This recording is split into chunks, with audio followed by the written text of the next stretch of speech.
somebody bullied you, abused you even since you were a child, there were people in your life that just verbally, physically, whatever, abused you, you didn't get the love you deserved. And to be honest, it turned you a little bit into a people pleaser, because perfectionism is when we internalize these toxic voices and just believe them and say, well, what if I just did better? What if... Because people are criticizing us, right? So what if we could just be better? It might eliminate criticism. It might give us love and attention. Hence why, for example, women will do their best to look good because we want to be loved and cherished, right? So instead of doing the right thing and telling them to F off, or ignoring them, or standing up for yourself, you're like, you know what, you're right, I am a shit person, I am ugly, I am this and that.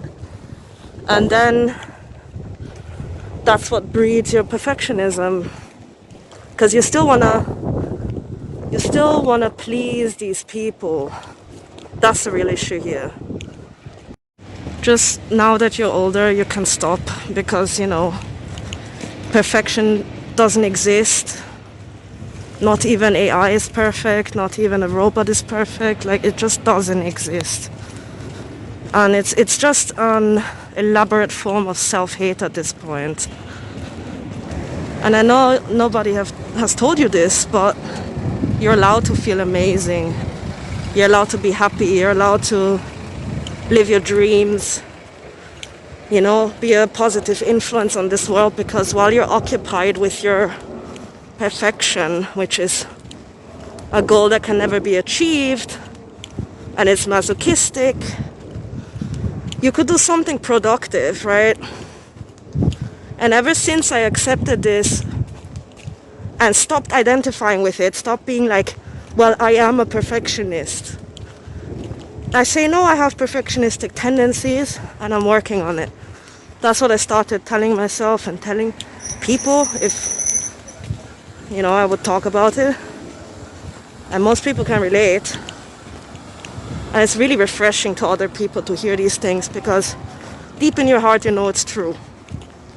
But you just want to hang on to this because it feels like that's what kept you safe. But realize what actually kept you safe is just being aware, seeing things, maybe even having control over things, right? So that's actually why we want to be perfect and stuff. And yeah, I mean, just realize how perfect it is that you're even alive. It really, really is. And what did I want to say? You know, have some goals. Be ambitious even. Yeah, we have to separate perfectionism, which is unachievable, and self-hatred. We have to separate that from having ambitions, having goals and dreams that we want to fulfill. Because the problem is, for example, I'm a creative person, right? If I want to do art, and if I focus on perfection, that's what blocks you. Writer's block is the same thing, because if you just write anything and care about editing later and perfecting it and the details, if you care about these things later on and you just start and do something, that's when magic happens. And instead of living in a vicious cycle, you live in a magical cycle that is amazing, because you're gonna feel good because you're getting things done. And you're training yourself to be really... You have to praise yourself if nobody ever praised you in your life. I mean, most people are very stingy with praise for some reason.